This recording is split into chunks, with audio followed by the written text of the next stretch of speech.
Hi there, it's the Lean Into Art Cast, a show where a couple visual storytellers get together, take a walk around a topic, try to look at it and discuss it, dissect it, unbox it, and also try to discuss it in some kind of actionable way. Something to do with all this thinking that we do. We think hard about visual storytelling, so you will too. My name is Jersey Droz, cartoonist and teaching artist. The other host is...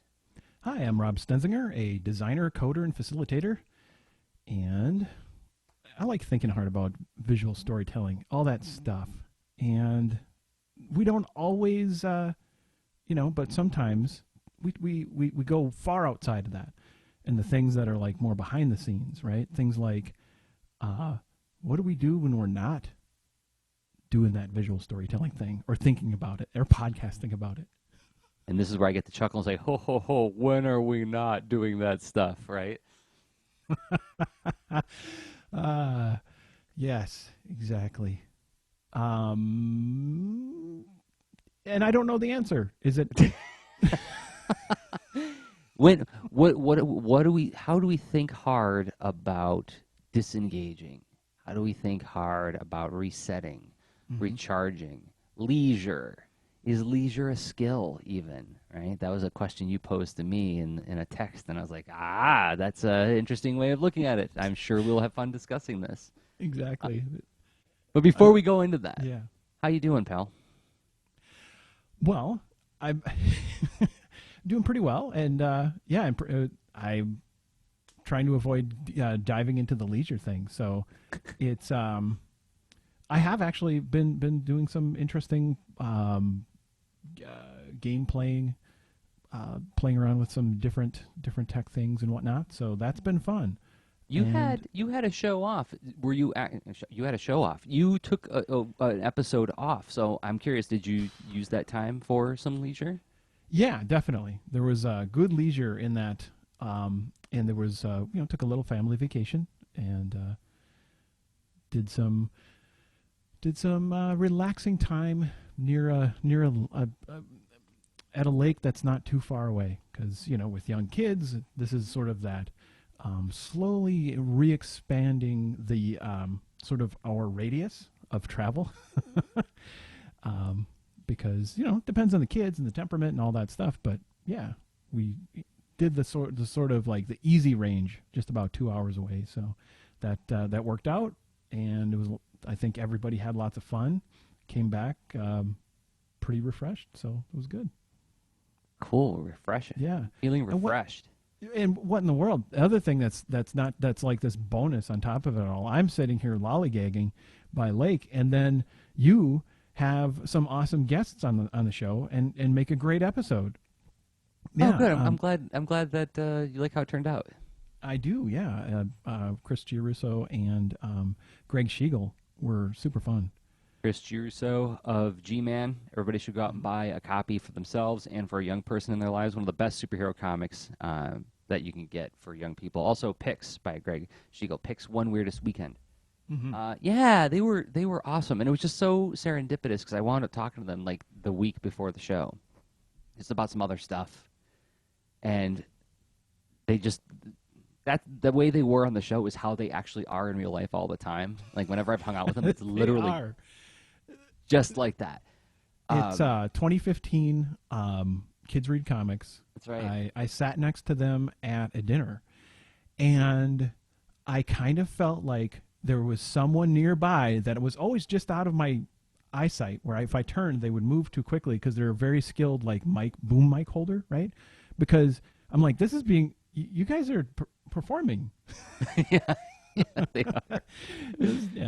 They're always like that. So, yeah, I'm sitting there just talking to them about some other art-related stuff, and all of a sudden they just start doing this thing where they're just riffing and riffing and riffing. They start talking about this different strokes, pitch that they had, and I'm like, I got it. That's the show. I'm gonna ask them just to do that again, and I'll just sit back and enjoy. So, yeah, it's all different thanks to them. Strokes pitch. Have to just comment. To make the connection between the theme song and the name of Mr. Drummond. Right. Mind blown, and, let me produce that. That sounds great. if I'm... real life Rob can't produce that, but, like, I would... if we're going to do, like, a mockumentary of it, I would like to role play that producer. So, knowing that they were talking about that, they were going to talk about that. I had in the show notes. I don't know if you looked in like the outline that I put together for that episode, but I had a whole bunch of old properties that I wanted to see what they could do with, and one of them was like Scarecrow and Mrs. King. You know, it's like Hardcastle and McCormick. Like, okay, I want to watch them work their magic on these old things and see what they would do with them today. But we ran out of time, so we'll have to have them back again. Mm-hmm. But anyway, yes. So thanks once again to Chris and Greg. And if you haven't listened to the episode yet or watched it, it's episode 159 in the feed at leanintoart.com. Check out what I got in the mail today. What is this? Oh, super How cute. about this, right? In the mail, in the physical mail. I got this in my mailbox. That's really cute. It's a bear and a bird. It's a bear and a bird. It's a drawing of a bear and a bird, and the bear is wearing an orange vest, and the bird is a little yellow bird, and the bird has angry eyebrows, and the bear has more of a placid expression. And yeah, so at A2CAF this year, I can't remember if I told this story. I was outside doing the draw wall in front of the Ann Arbor Art Center during our art exhibition. We have pictures of it that we posted online. And I started shouting to the crowd. I was barking. You know, it's like, hey, you know, this is open to the public. Come on up here and draw with professional cartoonists. And a guy was walking by, and he's like, I know that voice. And he turns around. He's like, are you Jersey Droz? And I'm like, well, yeah. And it turns out that it's this gentleman named Brad who had been like listening to the show, not only leaning to art, but like back all the way back to art and story. And he just happened to be in town that day. Like he wasn't there for A2CAF. He was there with his family, just like on a trip, you know, and just happened to be walking by at that moment. So we wound up hanging out for like, I don't know, half hour or something. We walked around and talked a little bit. But the most amazing thing is the first thing he said when he realized who I was, is he turned to his two children and said, this is the guy who writes Boulder and Fleet. And the kids like gasped. And I was like, what? And he's like, awesome, yeah, we man. read your comic together. And like that was blown away. Because as you know, as many of the people who follow me or participate in making comics online and make comics like the kinds of comics I do, it's tough to reach children when you do something that's primarily web-based, right? And so there's like a part of me who watches my peers who are producing comics through like publishers like Graphics, Scholastic, and Abrams and so on, and they get lots of fan mail from kids because their books are actually reaching the kids. There's a not insignificant part of me who feels a little bit of envy, right? When I see that, I'm like, oh, I wish I could get. Like... So I did because of Brad. He exposed his kids to my comic, and now I'm getting fan letters from his kids. Super cool. Oh my gosh, this nothing beats this. Nothing. It's the best. So thank you, Brad. And thanks to his daughter for sending that. How awesome is that? Yeah, it's great art. It's, what an awesome, sweet connection to make. And Yeah. that is a good point. That there's sort of like a direct curating connection handoff that sort of parents who happen to be tuned into different internet channels that are not mainstream have a shot to sort of portage content back to their family. And yeah, and it's that's a really cool thing that to see that happening. And I know I do it in this house too.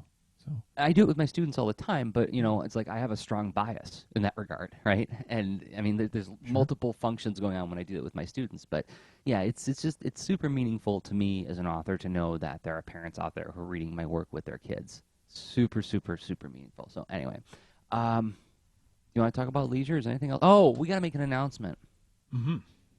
And this isn't like anything necessarily like driven by content with Lean Into Art, but it's something that affects everybody who participates with the live streams. And if you're watching the live stream on the Google Hangout page right now, you no doubt saw the link. Hangouts on Air is moving from Google Plus to YouTube Live, and it's happening at the time of this recording in a couple weeks. So we got to figure out some other way to live stream the show, whether it's using YouTube Live or some other method. We will look into that, and we will let you guys all know when we land on an answer with that. I mean, yeah, just to name names, we're seriously considering making it work through Twitch also. So that's that's a pretty lead candidate. It has really different logistics for setup. So we'll I don't know. It'd be interesting to hear if you have any comments or reactions or recommendations. It's always fun to Right. Yeah. I would get that especially extra love to input. hear from the people who like just listen to the audio. Like, Mm. where would you like if there was one place where we were that would make you consume the video instead? Hmm. Where would that be? If not YouTube, right? And I gotta believe YouTube. So like a lot of people who stream through Twitch, they will then also essentially rebroadcast, syndicate through YouTube as well. Sure. And yeah, I mean, because as far as video consumption channels go, it's still the king or queen or the top of the pile. So, okay, well, Um, we'll keep everybody posted on that. Just follow our social feeds for that. I'm guessing it's going to have to be figured out by the time the next episode airs. We should have something figured out by then, but we'll work on it. yeah, cool. 'Cause- And it's kind of fun to shake things up too. So it's not like we would have jumped onto that this quickly, but yeah, there was a time. If you look back at the old episodes, we used to use Adobe Connect, Yeah. and that had some fun quirks and some also just quirks. So some neutral quirks. Um, all right. Do you want to talk about? Let's talk about topic. But before we do that, we got to do something else, Rob. We got a little tiny piece of housekeeping, about a minute and a half for the housekeeping to do. What is that housekeeping, Rob? Well, it's a sponsor spot, and in this case, we are the sponsors. So I think it's important we take just that quick minute and a half and mention a few things that we do, because the things that we do are what we use to then support this show. And that is one of the things. And of course, there'll be another ad spot later on that will cover something else too. But one thing that is a huge contributor to Lean Into Art is, well, there's Jersey Drost, right? And he makes boulderandfleet.com. And that is, well, that's the comic that inspires children to send him drawings and and express their joy, because it is a lot of fun. It's about a bear and a bird who are essentially helpful adventurers that run into situations. And this situation of late, there's a whole story arc that has recently concluded. And you can start at the beginning at boulderandfleet.com, page all the way through, and learn about how these bears are helping some mining lizards who are mining, just trying to make their way in the world, and these troublesome gem-powered rock creature girls that are they're up to no good, and you got to see how it all plays out. That was a very Rob description of the mineral gals. The gem powered. What did you call them? Rock monster girls? No, It's tough to, yeah, I don't know. It they're goes up to no good. All right. Yep. Well, then Rob makes games, right? Said he's a coder and designer and storyteller, and in the coding and the designing and storytelling coalesces in this game called This Panda Needs You, and that's at this-panda.com. What does the panda need you for? Well, anybody who's ever had this experience, you're walking along, things are nice and tidy in your world, and you think like the sun is shining, the grass is green, and it's going to be a regular day. That's almost like tempting fate. And sure enough, in this game, fate gets tempted, and this possibly mischievous, possibly impish, challenging cloud comes along and sees these neat blocks stacked, these nice patterned, color-coded blocks stacked, blows them down. And you have to help the panda put the stack back the way it was. And it's got cool physics in it, so it's not just a matter of like sliding the different shapes together. There's actual weight to these things, and they interact in interesting ways depending on how fast and slow you move. You can play this game on iOS, any iOS device, whether it is an iPad or an iPhone. And yes, it's meant for young kids, but I would also submit that it's good for adults who just need a break, or you're doing the Pomodoro technique, need to take a quick 5-minute break, just like sort of decompress, disengage. That's going to be the topic of today's episode. I would submit that This Panda Needs You is a great way to disengage. Finally, you're like, I know you guys make stuff. I know you mention it every episode, but I'm really more into the way you guys think and talk about things. Fair enough. That's why we make this show, because we like to think hard about things and share that thinking with people. But we also have products based on the thinking and sharing that we do, and you can find that stuff at leanintoart.com/workshops, where you can download at a price of your choosing, even $0. You can choose $0 for the price. You can get Comics Fundamentals, a 4-session series of workshop videos that I put together on making comics. Sound design in comics, both a theoretical and a practical exploration of how to design sound elements, whether it's word balloons or sound effects and so on. And then Rob's got a whole mess of workshops here. Storytellers UI tools, how to think about UI from a storytelling perspective, turning jokes into comics, laughing Yeti, monkey spaghetti, and making video games from your comics. If you make comics, you can make video games, and Rob will show you how. And it's all at leanintoart.com/workshops. All right, Rob. Ready to talk about some stuff? I'm ready to talk about some stuff. I'm also All right. ready to... And normally, this is where I'd say we're going to fly 10,000 feet up. But Rob's hacking the game today, everybody. Mm-hmm. Well, what's that? The Dragon Ball thing was playing. I'm sorry, I can't hear you. I'm powering up to Super Saiyan mode, and my clothes are all ripping off, and my hair's turning blonde. Yeah, so we're switching it up, right? I mean, that's the let's see. There was a podcast I was listening to that I had a giant aha moment.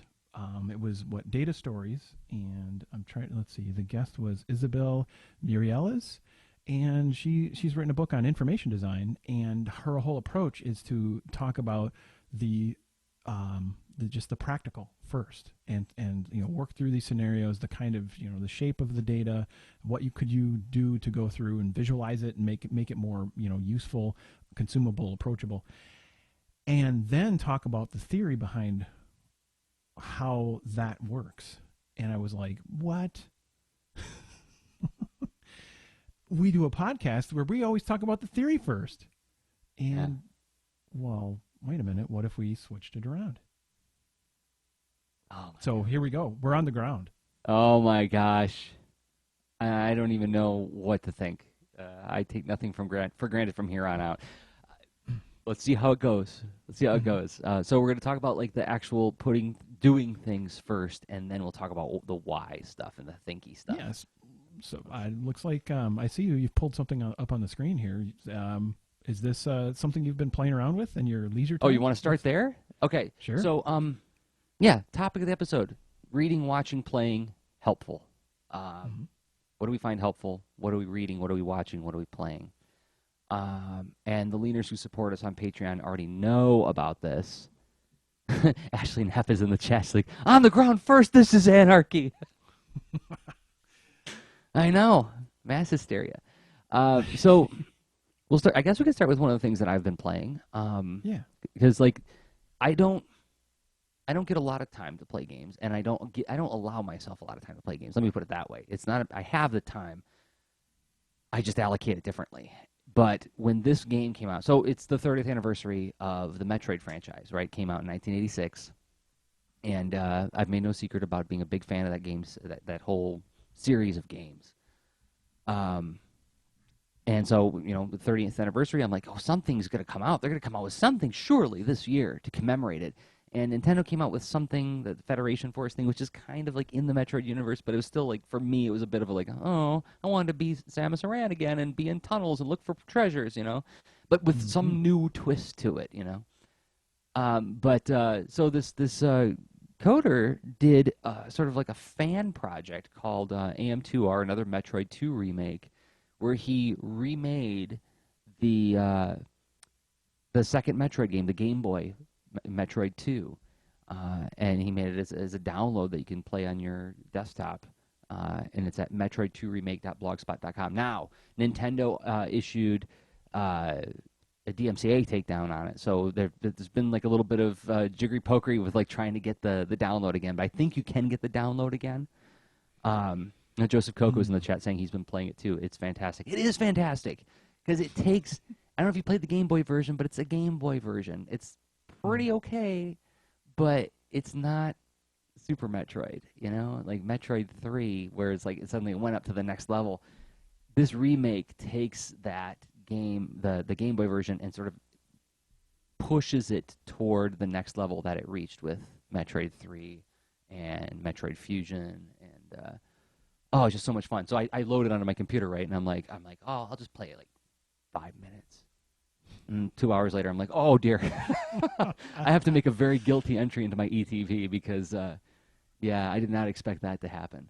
But it was great to get lost in that world again. It was great to get lost hunting for power-ups and fighting monsters and getting lost in tunnels and looking for secret doors and everything that makes Metroid great. So that's at Metroid2remake.blogspot.com. And Time maybe you should make tunnel, a note to talk about nostalgia as part of that disengaging. I'm making a note about the time tunnel you went through too. Yeah. Oh gosh, nostalgia. But It's finally catching up to me. It's so funny as a teen and different kinds of things that I would attribute to an older generation having nostalgia. It was I mean, I think I was a fairly friendly fellow, but also super judgmental and had certain bees in my bonnet, and that was one of them where I was like, nostalgia, rawr, I'm never gonna get nostalgic. I like what I like, whenever I like it. right. Flip a table. And this is really cool to see. And then of course, I look around. I mean, I have like little old video game systems stashed around me and all that, and I mean, that's clearly, if you look at my video game purchasing habits, there's definitely a exploration and new, but then certainly a strong thread of that stuff that's just beloved, and like I want to experience it again. Yeah. Yeah. What have you been playing? What have I been playing? There's oh gosh, there's a couple of games that are pretty huge. The one that just came on really strong. It was actually recommended to me by Charlie McCarran when we recorded a podcast a few weeks back, right? Mm-hmm. And well, then he mentioned a game that he's been playing called Rocket League, and I'm like, okay, this sounds interesting. So it's got, let's see, have you ever wished cars could do cool things, Jersey? You And mean like maybe the hood pops off and there's laser guns underneath and stuff? fly around, stuff like that. Yeah. Well, if you ever wanted a car to be able to fly around and do flips and cool things, and also try to play soccer with that kind of car, that's what Rocket League is.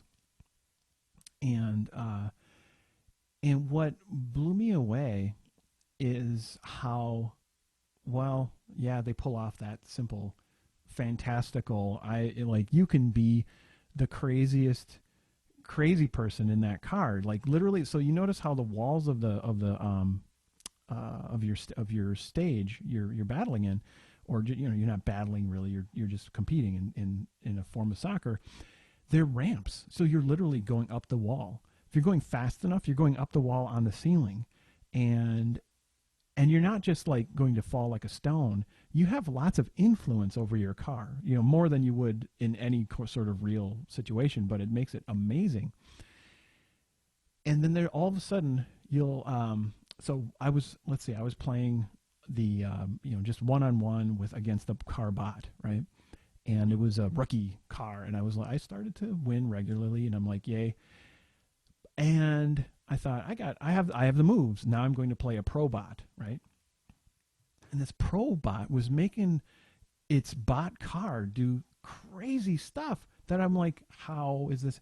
It's like flipping forward at the ball, and it's rolling sideways, doing all sorts of things that I'm like, oh my gosh, those are moves I could do. And anyway, so then it has these skill tiers that, like, as you practice driving that car, you'll learn how to do more moves. And that has a whole other level of hookiness to me, which reminds me of like learning special moves in fighting games and that kind of stuff. Even though it's more organic than that, because it's not just like, oh, if I go up, up, down, down, left, right, or if I do half circle punch or etc. It's not triggering a move. It's you have caused the circumstance for that move to happen because of how you're turning and using your bottom rocket or your back rocket. It's pretty. Anyway, it's like if that sounds fascinating at all, it's awesome and well worth checking out. And So it's on a bunch of am I platforms. looking at screen caps from actual gameplay? Yeah. Good Lord. It's Like when you first described this to me, it reminded me of Rock and Roll Racing for the Super Nintendo. Old game. I don't know if you remember it. I do. It's good stuff. It was a racing game, but it really was like more like it was kind kind of like Mario Kart in a way, but like you were monsters in outer space, and you could like win money and soup up your cars with more and more Mm. crazy weapons. And then it had that like obnoxious announcer, like Tarquin looks lost out there, you know, Ivan's ready to blow. But so like I thought of that, I thought that was the picture I had in my head when you were describing this. But I'm looking at these screen caps, I'm like, oh, that's right, graphics have come a long way in 20 or 30 years. Um, this looks ridiculous. Uh, Yeah, totally. I mean, but you know, another yeah. signal it's telegraphing is I love how they have these like dopey hats on the cars. That's how you personalize your car, and that tells you about okay, this is how bro this game gets, right? Is that you can have a top hat on your car, or you can have a Viking hat on your car. Yeah, it's pretty silly, and yeah, it's nice. You want as you play, of course, it has good game design will have a variety of level of feedback loops. You know, like in the moment, minute to minute, and then like hour to hour, right? Where as you play, you get points, and you unlock you gain level, and your racer is another improves their title, but then you're also getting these little bonus trinkets and stuff, and car bodies even. So lots of lots of ways to just reward your progress, and even mm, as you may find cars that fit your style of driving better. But even though I don't know if that's just I haven't researched if that's like a real thing or if that's just in my head. Um, but it seems like there's kind of like an in between shape car that I tend to like those. I don't like the big blocky ones, even though they're kind of neat. But like or the little really super slick tiny racing ones. And I have no idea if that's just in my head or not, but I'll have to research it. Um, but oh gosh, there's a fantastic article, by the way. If you there's rock and roll racing. I was playing up Rock and Roll Racing for those who are curious about what I was talking Yep. about. Um, Yeah, yeah, that had the over. It wasn't its point of view, it was like like a an three-quarter like an down shot, overhead. right? Okay, yeah, Yeah, it was like it was axonometric perspective or something. I'm trying to find screen caps isometric. Yeah, there or you go. isometric perspective. Yeah. Well, let me see if And I can find some grabs of it. oh my gosh, that is so uh, skateboarding Mountain Dew Extreme Oh my 90s. God. Yeah. That was me when I was like 21, living with three other dudes, and staying up till 4 o'clock Oh in the yeah, morning. this And game gets me. Yeah.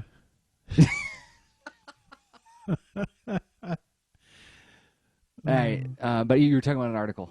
Oh yeah, so Polygon did a fantastic article as far as a guide to expose you to more of the strategy and some of the moves and tactics to Rocket League. See if I can find it. Oh, Rocket League And Guide, Polygon. yep, I'll pull it there you up right go. now. And so there's yeah, different strategies as far. I mean, holy moly! Like I had no there's it's one of those things where like I am amazed by the design and talent that went into this game, where you can build something that actually requires a practice and a hard skill to be getting to greater and greater effectiveness. So, and one of the Polygon videos shows a car literally assisting or hitting a ball into a goal after more or less flying across the whole field. And I'm like, I had what? It's like magic tricks all over the place, seeing all the skills. So anyway, Rocket League is fantastic.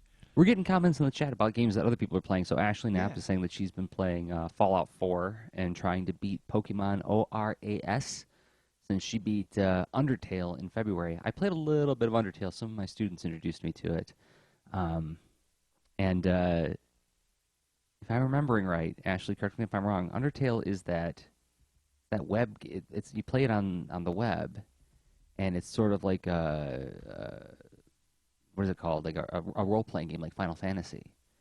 And if it's the same game I'm thinking of, there's a character named Toriel who takes you in and takes care of you.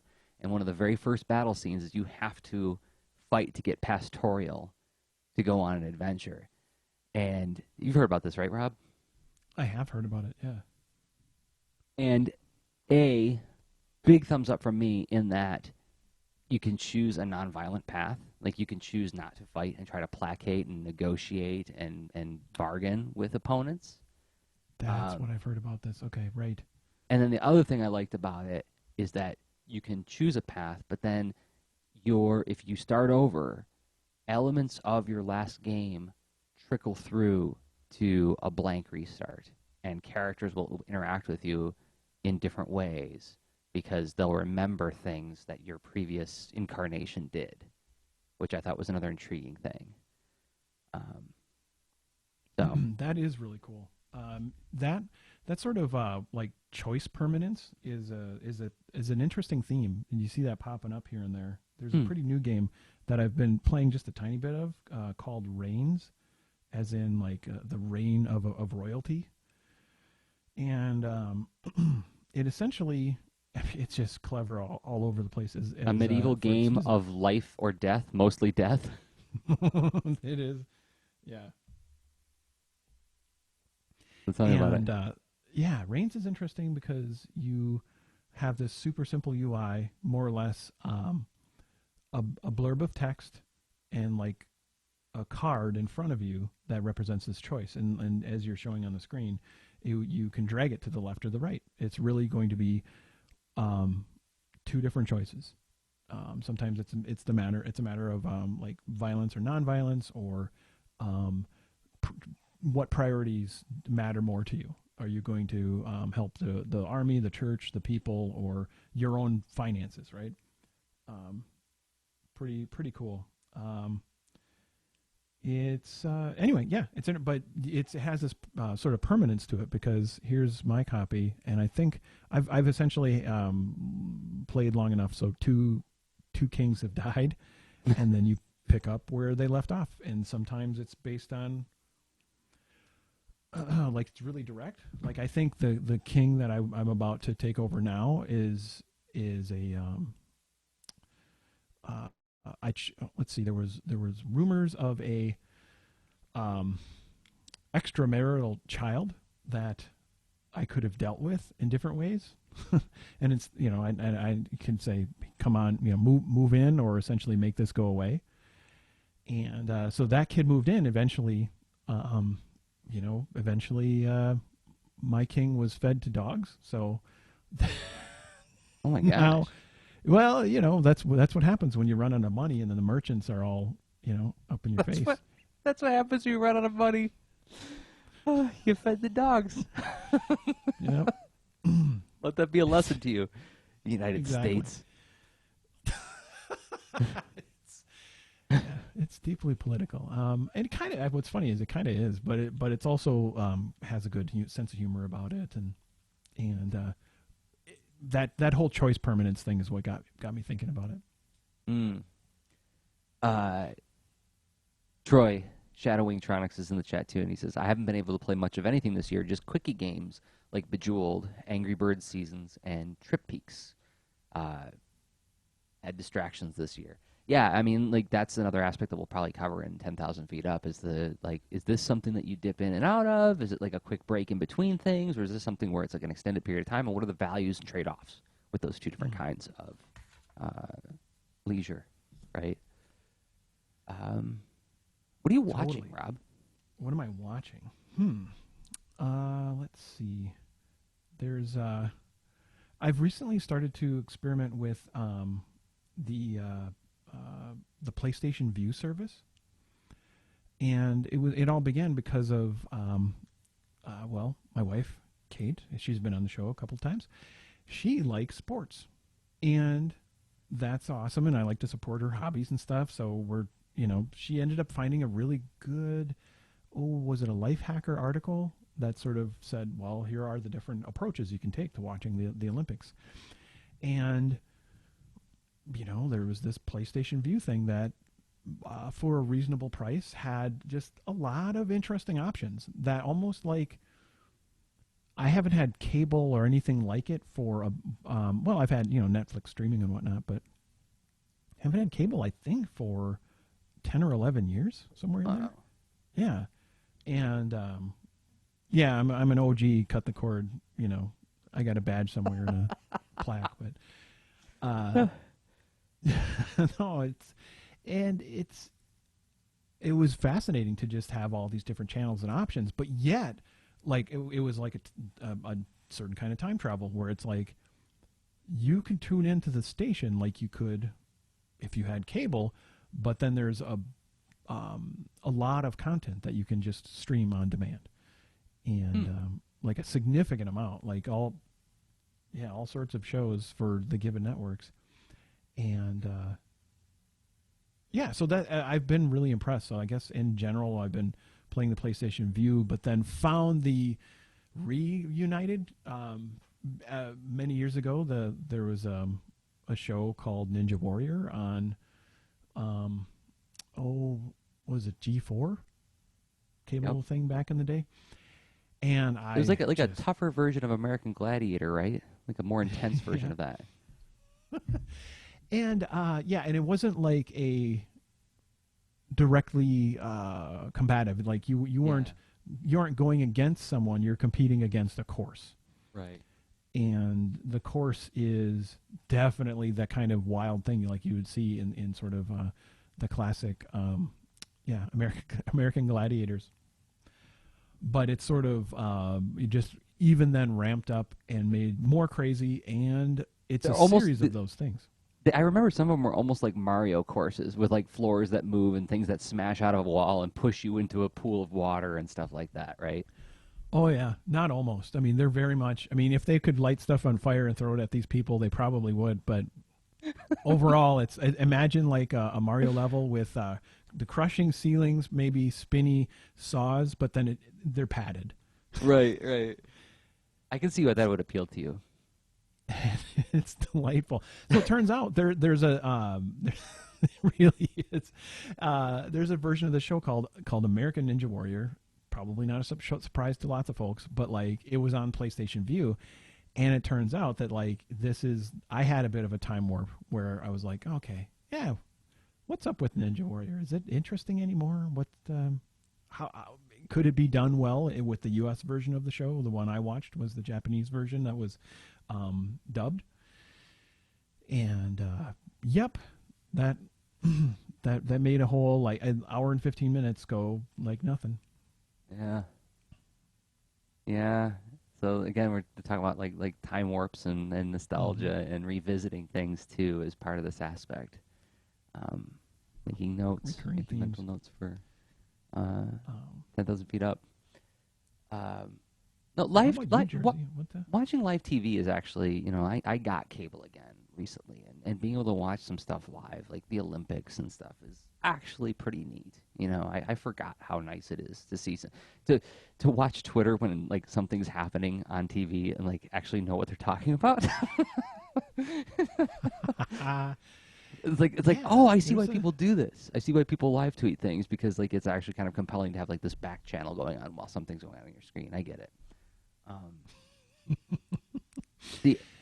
I've actually made time to watch a couple things recently, and one of them is I recently finished Stranger Things, and Ashley has requested that no spoilers, please. I will not spoil anything, because I don't know if Rob's seen it yet. I wouldn't even spoil American Ninja Warrior. So,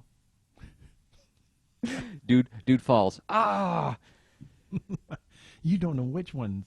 The brave dude falls. You don't know when and where and how. So anyway, so Stranger Things. What's this has been erupting everywhere in the social networks. What? And I have to admit, I was dragging my feet on watching it for a couple reasons. One, because of like bandwidth, but also because I felt like a lot of the media that was reporting on this phenomenon of this show was really focusing on the 80s nostalgia in it, and I really wasn't interested in another show, no matter how well crafted it is, where the main body of the narrative is references to things I grew up with, right? Like there's a show on ABC called The Goldbergs, which can at times be, I begrudgingly admit when they do it right, because like they did an episode where like the main character goes to see Transformers the movie and sees Optimus Prime die, and like it's like him dealing with like he ties into this whole thing where he realizes that his grandfather is mortal and he doesn't want his grandfather to die, and so he's sort of like trying to reconcile this whole thing with his grandfather with the Transformers movie. And like when I watched it, I was like, yeah, they kind of captured how it felt for me, you know. But most of the time, I feel like it's like they're just parading things that are just meant to make me go, I remember that, you know.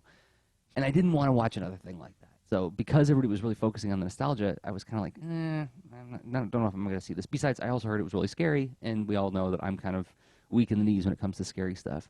But absolutely magnificent. I mean, it's just so good. It is very scary for me, but it's not a parade of 80s references like I thought. It felt like it was the references that are made feel like organic pieces to root the story in its time. So it feels authentic. It feels like it's authentically taking place in 1983. But that's not the point. The point is that it's following three narratives between these different teams of characters and sort of doing this loving homage to three types of scary stories that were very popular in the 80s. Oh, cool. And it's done so well. It's just done so well. And even though there are things that happen that aren't terribly surprising, and there's some things that are kind of surprising, I feel like that's not the point. The point is going on this journey with these characters. Quick question. Now, I could see one advantage to setting a story in that time being that it's almost modern day, but it's not quite. And there were many changes in culture and technology and things available, right? Yeah. Where like it's almost like everyone in the 80s was living in a more remote situation. Like yes, there were cities and that people were connected, but not to the kind of hyper connectedness that we have today. So like you could take advantage of that as a storyteller. Yeah. I mean, and as somebody who grew up in the Midwest, it captures that sort of vibe of like my little brother and I, when we were kids, we could literally do what those kids do in the show, where we could just jump on bikes and go off into the woods, and like nobody really knew. You know, like nobody, our mother wasn't keeping track of us or anything. It's like they were at work. You know, we got out of school and we were like kind of free to do whatever we really wanted to. And so like there was like movies like The Goonies, like E.T., like really felt like that's kind of how it felt being a kid growing up in like central Michigan, you know, where there was a cornfield in my backyard and like 100 yards past that was like literally a forest. So, you know, the whole idea of just going off on an adventure at night on bikes was like perfectly accessible to us. And yeah, it's like you feel like you could have this whole secret adventure, you know, when you're that age. And so this movie kind of like taps into that, but does it in a way that makes sense because yeah, these little boys wind up having to harbor a secret, and that the way they do it and the kind of secret they harbor would kind of be impossible by today's standards with the technology that we have and the way that parents are so involved with their kids and everything these days. So, right. But also, I mean, just the production values. Like, they do little things with the production values that just make it feel so absolutely authentic to the time period where, and again, it didn't come across to me as, like, trying to make me go, I remember that. It came across as being, like, it's just a very thoughtful crafting to make this thing feel like it came from that time. So, like, you've seen the logo probably 100 times, right? It's got like this very 1980s font, the glowing red letters. Looks like it's like a Canon film from like 1982, you know. But then when the title pops up every episode, it slowly comes towards the camera, and the letters turn white, and then the letters become see-through. And as the letters close in on you and overtake the screen, it becomes a portal which leads you into the opening scene. Which is like, I remember this happening in a lot of like I don't know what movies that would happen in, but maybe even like the Bloodhound Gang on 3-2-1 Contact. But like that technique was used a lot in those old shows. But yeah, like and Ashley's saying in the chats, like a lot of the times they kept forgetting that Stranger Things was made in 2015-16. It like I felt like I was watching an old VHS. Like it really does feel like that. It did evoke nostalgia, but it wasn't like a reference-oriented show. No. I mean, they make references to things, but it feels, again, like it belongs in there. It's not like the kid doesn't refer to Yoda and then look at the camera and go, Yoda, am I right? You know, it's like the kids talk the way kids talk. And I'm telling Where's you, the beef? You know, Nobody says that. No. But Okay, good. but that kid Now Dustin, I'll oh my watch it. God. There's a kid on the show, Dustin. He just stole my heart. He's just so incredible, and I want to write a fanfic about him and Hunk from Voltron and them going on adventures together and being adorable. Oh, yeah, yeah. Have you finished Voltron since you brought No, it up? yeah, Voltron, I'm taking it very slow. I don't mhm, want to binge watch it because it's so good that I want to enjoy it. And mm, I've got an agreement with a close friend of mine where we check in once a week. We have like an hour phone call where we talk about the latest Voltron, and we're mm. slowly, one episode a week, just drinking it in. Um, Oh, that's really cool. so we can get like the traditional experience, the old timey experience, right? Yeah, that's a classy way to consume it. It's because I sort of secretly binged on the Harry Potter series Yeah. on so audiobooks are another thing that so speaking of hybrid reading listening, right? Because audiobooks are reading every word in a book, and I consider that reading. I'm also very much an auditory learner, and I'm I love visual learning as well, but it feels wonderful to absorb a story through someone reading it to me, and that it was so fun, and I felt like tweeting once in a while, but I was like, I have through sort of weird like you absorb things ambiently, and I've tried to avoid them, but I've had assumptions and concerns like, oh, does this mean someone like someone dies, or what does someone achieves this, or Mm-hmm. does a good thing or a bad thing, and I'm like, well, I don't want to know. And so it was almost like and I wasn't like doing the thing where like, oh, I'm going to peek around the corner while my parents watch HBO, and it's like, oh no, I just saw something terrible or whatever happened, and I really didn't want to know. Yeah. But HBO would be cranked up so far everywhere throughout society who Yeah. loved Harry Potter. It was hard, but I succeeded, and I'm pleased about that. It's not like a giant accomplishment, Wow. but it to the extent where a great friend of mine tweeted me something. We were having a conversation about stories and machine learning and stuff, and someone used the like he tweeted me an article about it, and they refer to the Harry Potter series as far as tracking the sort of it's actually a really cool article. I have to dig it up, but let's see. They're tracking the overall emotional arc of everyone in the story through essentially the intensity of the overall emotion, and you see these different sort of arcs and like shapes. You can and more or less those shapes pertain to rags to riches, fall from grace, that kind of different story arcs, right? And as I was scrolling through the story, I started to see Harry Potter. Boom, shut it. I'm like, nope, this article is off, is verboten. Can't do it. Anyway, Wow. so That's like literary veganism, trying to avoid spoilers of that.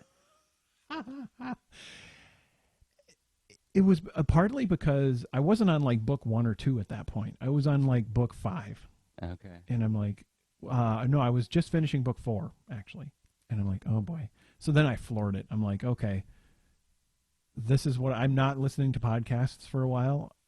This is what I'm listening to, and I'm doing it as frequently as possible.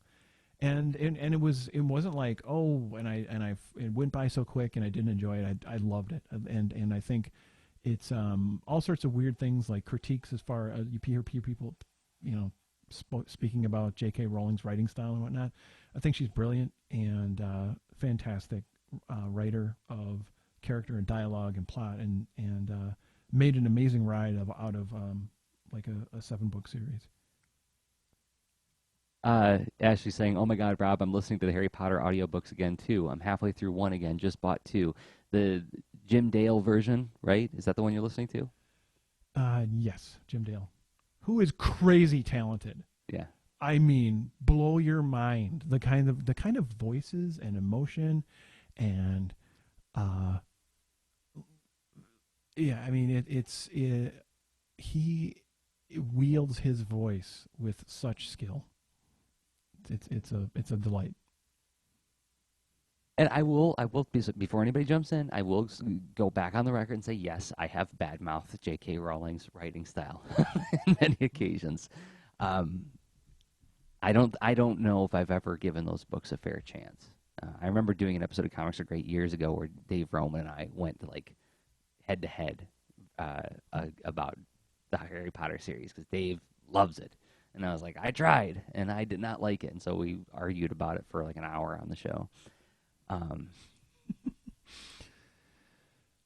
but Yeah, I mean, I do think the her J.K. Rowling's writing style does evolve over the course of the series, and I imagine that would be part of her craft practice, but yet also it really fits because of the the aging of the characters year by year. I wonder Um, too, as I've gotten a little bit older, how I would approach it now. Because like my engagement with it was when it was being published back in like 10 years ago, right? mm, So I was a different person then, a little bit more serious. I don't know. I don't know. Maybe I'll leave it a shot. Um, well, uh, it's out there, and it's definitely a significant amount of content to yeah. get through, many hours.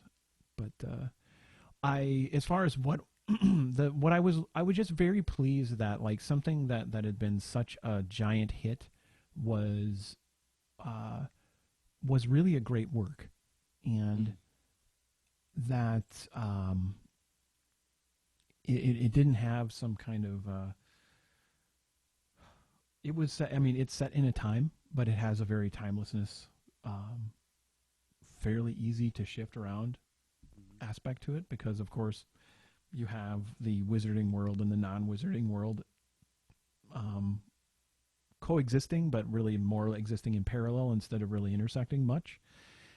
And I think that just makes it, like when you write when you write a fantasy, it just frees you up from historical context in partially, right? In like you as a writer are going to have all the things that you've soaked in and have influenced you, but I think and I think it did um, for this day and age, did a really good job of being set in a time, but not being kind of um, Of its time. so of its time. So Yeah. just a good story. Kids growing up, waving wands at stuff. Good. So, can I guess where the Sorting Hat would put you? Sure.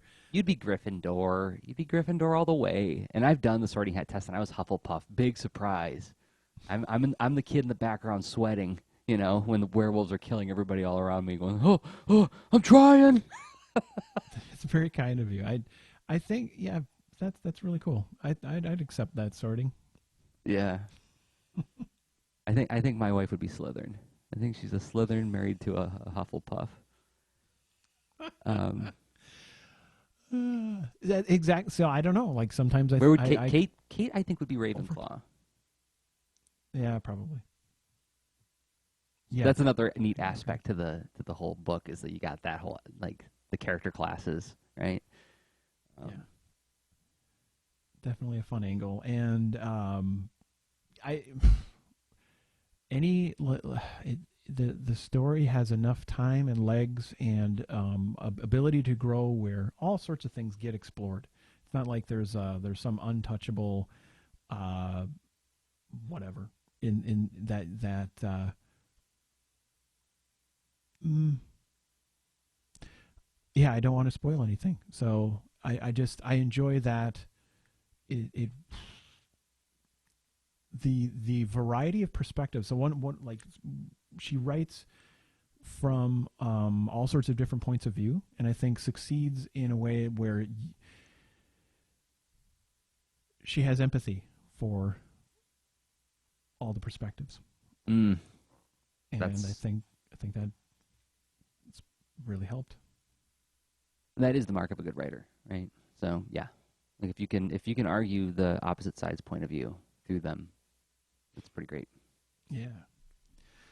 Uh, Um, But What? Troy Shadowing Tronics was saying earlier that he doesn't have Netflix, so he's been missing out on Voltron Legendary Defender. Mm. If you do wind up checking it out later, I mean, it deserves all the hype it's getting. I mean, it really does. It was another one of those things where it's like, I never considered myself like a huge Voltron fan. I liked it okay, and I had like a warm spot in my heart for it growing up as like one of the pieces of my youth. But it was never Mhm. like I didn't have any T-shirts, never had any of the toys. Well, at least I don't have any of the toys now. But this show, holy cow, it has no business being that good. It's so good. It's like Avatar: The Last Airbender good. Wow, that is actually very high praise. I would, I think, I think I agree.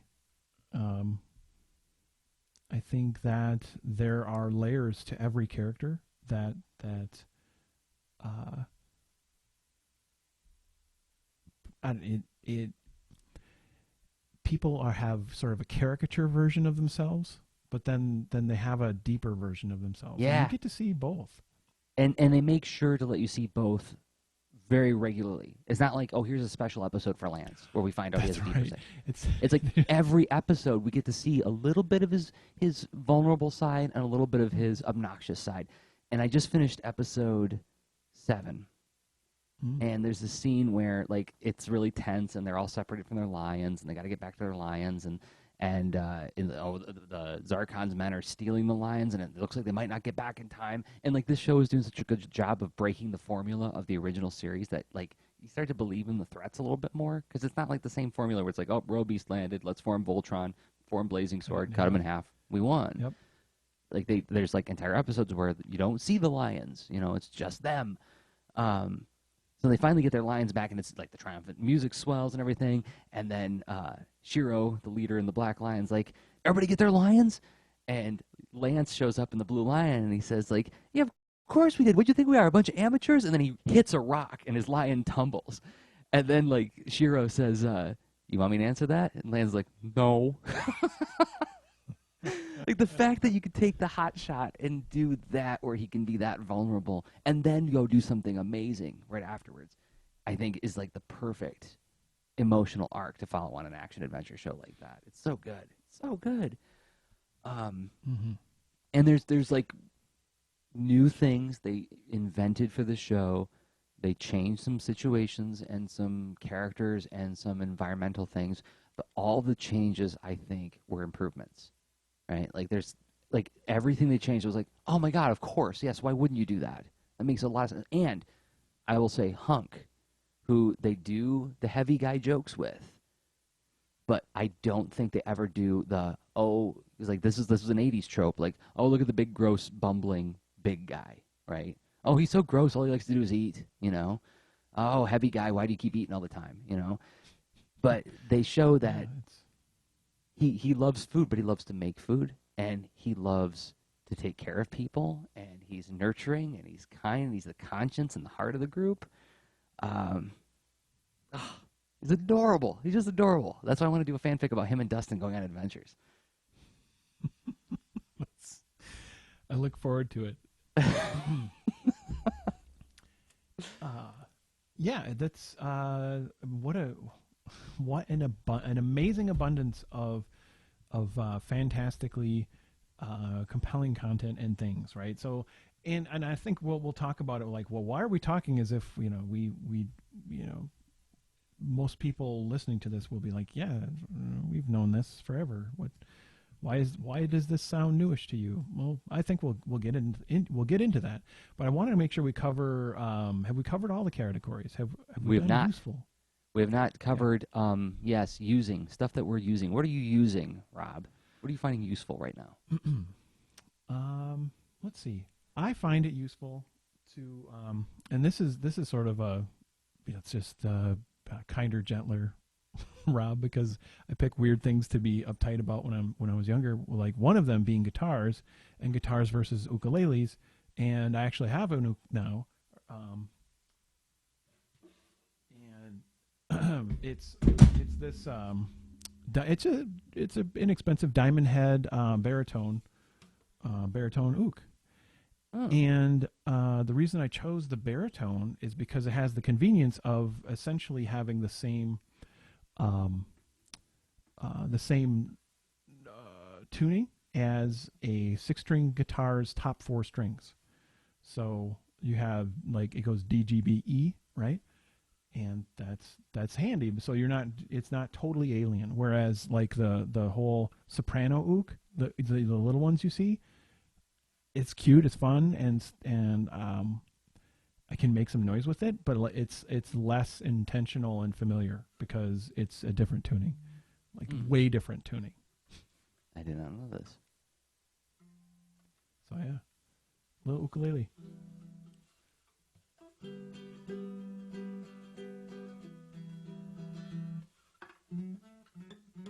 Can you play a little Misa People Gonna Die? Yeah, that's a song I made up to make fun of my cat. And also Jar Jar Binks. So you get a 2-for-1 there. Maybe someday I'll record a proper version of Misa People Gonna Die. But You could do that for the Patreon supporters. ooh, they deserve it. I think I'll do it. I think I'll do it. I'm going to do it for the Patreon supporters. And the gist of it is that my cat is well fed and fed frequently and timely, yet acts like food went extinct and never be fed again. And it's just so funny. And then she just does this little urgent dance and nudging and all this stuff that is it's cute. And my way of showing my affection to her is I made this song that makes fun of her. So oh well, we make it work. That cat is amazing. I miss paper. Yeah. I'd like to see paper again. Yep, paper. So one of the things that I've been using and finding useful, and I don't know if I've mentioned it on Lean Into Art. I know I brought it up on a Galaxy of Super Adventure a while back, but I'm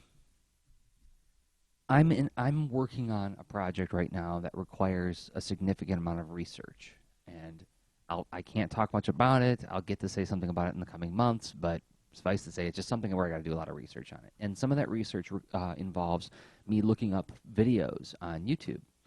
And Evernote's terrific for collecting that stuff. Zotero is terrific for collecting that stuff. But sometimes it's something where it's like I want to amass, to use Rob language, I want to amass a stupid amount of content and then let it wash over me while I'm doing other things. So it's like, well, I'm also working on the new Captain Seriously book. So while I'm penciling and inking that, it'd be cool to have this research material flowing through my brain. Yeah, I could pull up a YouTube playlist, but sometimes I'm not in a place where I have really awesome Wi-Fi, like if I'm working in a coffee shop. So I know I'm talking about a very specific use case here, but I've been using this app called Huffduffer. Have you heard about this, Rob? I haven't. I saw that in the show notes, and I was curious. I clicked on it. I'm like, how have I not come across this? This is pretty neat. It's you can install a bookmarklet in your browser, at least in Chrome and in Firefox. I don't know if it works in Safari or other browsers like Edge or Opera, but you can install a bookmarklet, and if you're logged in, and if you're on any page that has any audio material at all, whether it's a YouTube video or if it's a podcast, you hit the Huff Duff It button, and it will rip the audio from that site and put it into an RSS feed for you. So it's like sort of a way to curate a feed of content. Now the files only last a limited amount of time. They're there for, I don't know, like a couple weeks or something. So if you want to keep the stuff, you got to download the MP3 files. But I made an account where it's just my own private RSS aggregation feed for all the different kinds of audio I consume. And so sometimes it's research material, like I'm looking at specific kinds of videos and listening to people talk about a certain subject. Other times they'll be like, hey, there's like 5 episodes of the Mighty Orbot show on YouTube. I'm going to rip the audio from that. I'm going to listen to that in the background while I'm at the coffee shop, right? So, yeah, it's the legality of it is kind of sketchy, but I do like the fact that the files evaporate after a while, so it's not like you can just like create like a podcast feed of everything on the internet. But I think it's meant to be used as a way to curate some content for yourself. And when you do rip it, and when you hit the Huff Duff It button, it does capture all of the metadata. Let me see. I'm going to pull up one of my accounts, and we can see like one of the things that I ripped recently, and it grabs all the metadata so that like there's attribution, right? So here we go. I did a test of like a He-Man episode that was on the official He-Man YouTube page, and you can see it has all of the show notes from the YouTube description, and they're all live Oh, links. cool. What an interesting tool and a quirky use case. That this seems like it's really good at doing it what it does, but I'm also blown away that this must have been a lot of work to make, and what can they do to make money off of this? I am curious about that myself, right? Yeah. Because the storage, even though the files go away after a while, the storage has got to be intense if a lot of people use it, right? Yeah, yeah. I mean, it's yeah. Even with things like Amazon S3 for storing things, if you're building something that can store stuff in the cloud or whatever, it still adds up. Yeah. Especially when it's not just you as an individual. This probably has at least hundreds of thousands of users, I would guess. Yeah. That's yeah, I cool, don't know. though. I mean, that it exists. Yeah, I mean, all it's missing is some if this then that integration or Zapier integration, so that like, it's like anytime I hit watch later on YouTube, or if I put any YouTube video in this playlist, boom, it also huff duffs it for me. Ah, that'd be perfect. That would be a way to amass a stupid amount of content quickly. Exactly. Let the robots help you. Let me carry this for you. And just commanding an army of them. So, like, what about? I would imagine there would be ways to do that, like either between if this then that and or Zapier. Yeah. Wouldn't be surprised. Yeah. So, any other things that you're using? Oh, let's see. One more quick question about Huffduffer. This literally turns it into an audio file. It literally turns it into an MP3 that if you subscribe to the RSS feed using a podcatcher like iTunes or a podcast app, it will download the MP3 onto your device and you can listen to it anywhere. Wow. Yes. That's nuts and really cool. Let's see. Lots of things. Okay. I'm kind of torn. I think some of these I'll just cover in a different in a future episode. But one that I think is pretty cool is that if you have a Mac, so you have Mac desktop, so OS 10, this is in the App Store and it's called Deck Set, and it's a really wild tool. Like every once in a while, I find a need to make some sort of presentation deck. And it could be for a workshop, it could be for like pitching stuff, day job stuff, what have you. But I've always found the work, like sometimes I like some of the things I can use PowerPoint or Keynote, especially for like they're neat for like quickly, actually like prototyping screens. It's you can lay stuff out really quick that you benefit from the simple tools. Yet, ironically, to make a presentation, I feel trapped because I'm not as in flexible control of the text. So a lot of times I work in some kind of outline or I work in a markdown file, and then I've got to port stuff around. And when I'm like, okay, this flows well. I've got a beginning, like create an interesting hook and then expound and sort of open up some questions and then deliver some kind of result. Now I'm confident to port it into Keynote, whatever, PowerPoint. But with Deck Set, it's just that's it. That's what you do. You write in Markdown in a text file, and then all of a sudden you have slides, and it has some really cool default themes built into it. I think that you can customize them, but you can also go a pretty long way by just using features like background images and image filters. It's pretty darn cool with all that. And, you just get a lot of I like it for the satisfying output. Yet I'm able to just like still keep my text in a incredibly easy to edit and move around way in a Markdown file. So yeah, I don't know if oh gosh, there's MARP. Is that there's an open source tool that's kind of is it? I'm trying to guess it and look it up on my desktop. MARP. Yeah, okay. MARP is kind of a competitor to this, but it's you know, and it's open source and free, so that's kind of cool. But it's not quite as robust. And it's not really for presentations. It's more for its strength is sort of editing a deck that you can then output. Either way, you may between those two you have the ability to edit some kind of deck style narrative with Markdown. There's MARP. That's it. Markdown Presentation Writer. Cross-platform support, Windows, Mac, and Linux. Huh. We'll link to it in the show notes. Cool. Anything else you've been using that you want to mention, Jersey? Oh, I had a couple of things on my list, but I don't know if I want to like get us over to 10,000 feet up in a second, because we want to. I think that's cool too, because there's always more. Like once we revisit this idea of reading, watching, playing, and now using too. So yeah, because I've got a whole nother chapter in my bag quest to report on, but we can save that for a future episode. Bag quest. Mm-hmm. Yeah, my quest for the perfect bag.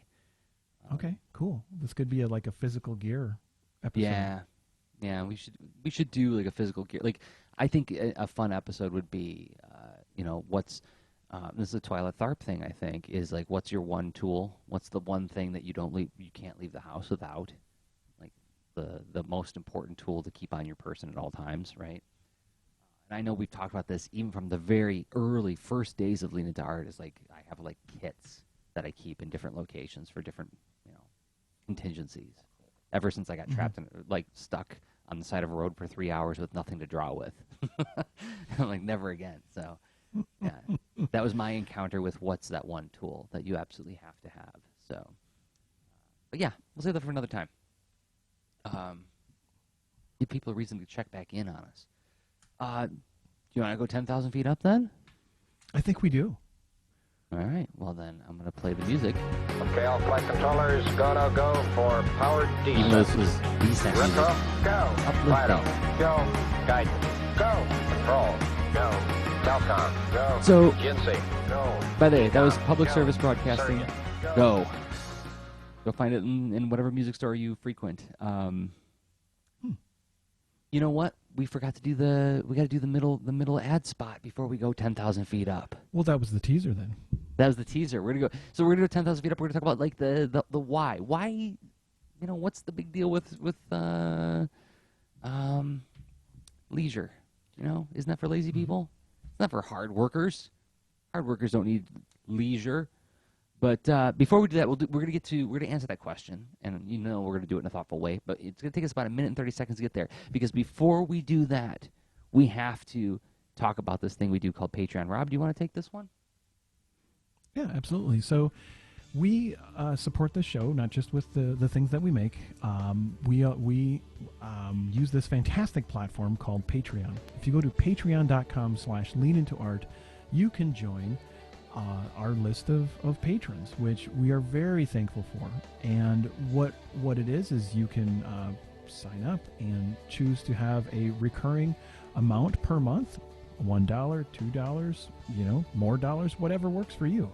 And by doing that, you get access to, it's a convenient place where all of it's like a clearinghouse for both the public stuff, and there's also surprise private stuff, like things like the open mic post and all that.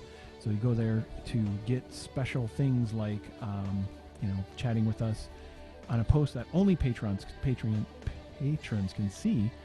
And, it's a handy place to go comment on the articles and get things like Extra Lean, which is our other podcast we do on the off weeks. And one thing we love to do is thank a selection of 5 patrons that these folks have been, supporting the show, and we are deeply, deeply grateful for it. Right, I'm looking for that place in the show notes. I'll go through them. So I want to thank Becca Hilburn at NatHost Soup on Twitter. Becca was just on the show a while back. Yeah, thank you, Becca. Yeah, thank you, Becca, for supporting the show. Kelly Ishikawa, and you can find Kelly on Twitter at Kelly of Ishikawa. We will link to these people in the show notes as well. D. Jusan, thank you, D. Amazing manga artist. At DEEJUUSAN, D. Jusan. And then Rachel Ross. I was just thinking about Rachel when I was playing Public Service Broadcasting Go, because Rachel was talking about how she just got that track, and because of us playing it on the air. And yeah, that album's pretty great. It's pretty great. It's all NASA music. And then Mark Falk at _Chagall, SHAGAL, another cartoonist who supports us on Patreon. Thanks, everybody, for supporting us and making the show more sustainable. Okay. Thank you very much. Now, let's go 10,000 feet up. We already played the music, so we're already there. We're 10,000 feet up. Here we are. Talk about the why stuff. Yeah, so, well, this is,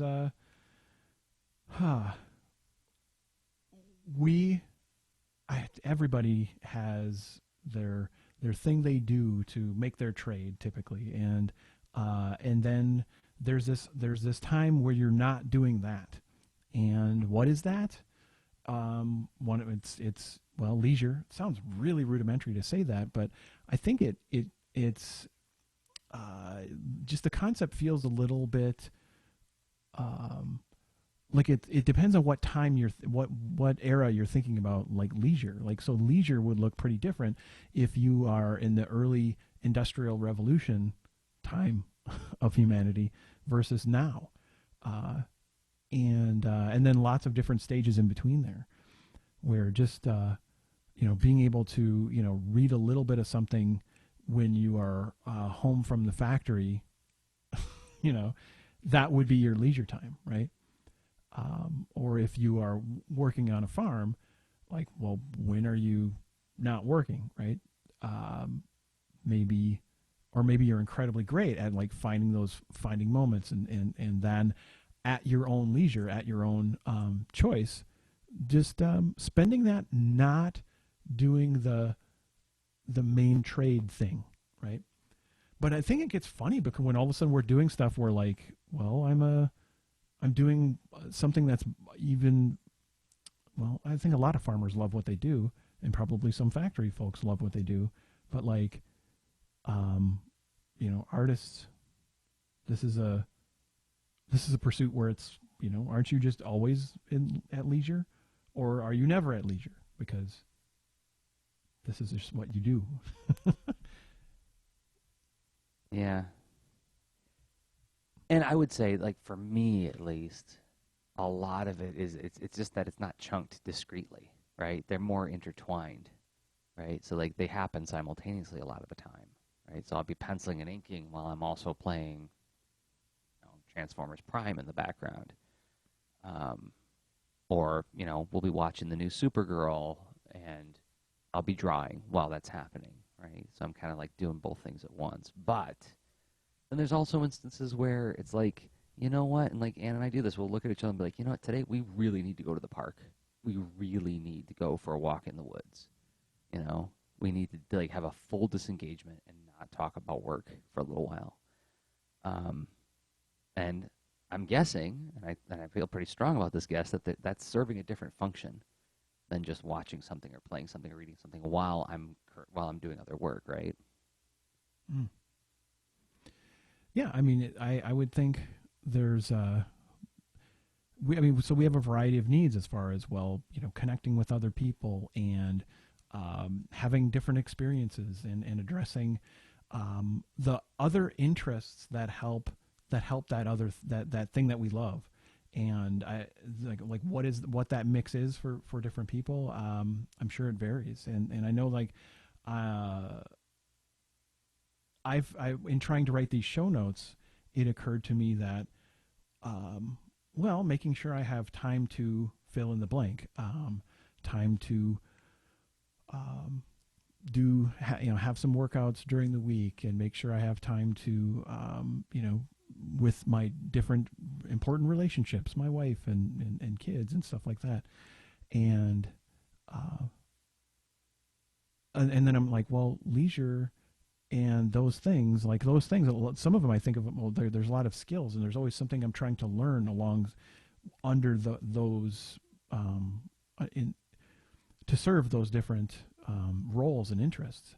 And I was like, well, wait a minute, is one of the reasons why I am not like, fluent and coming up with a bunch of,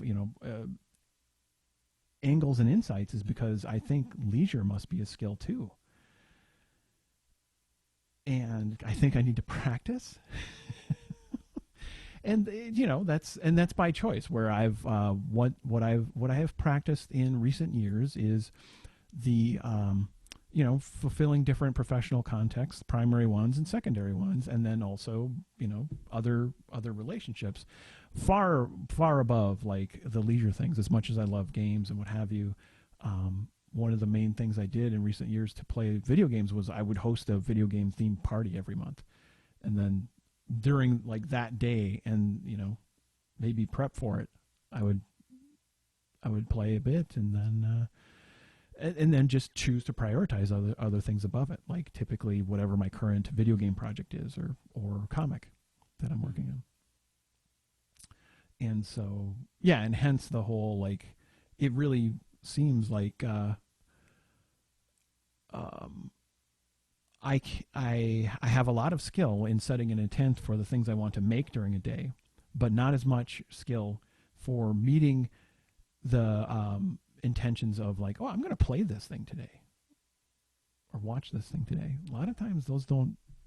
I'm getting better at it, but that's something I'm working on.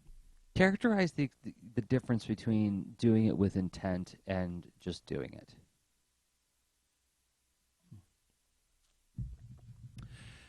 Just doing it, I guess. I mean, there's nothing.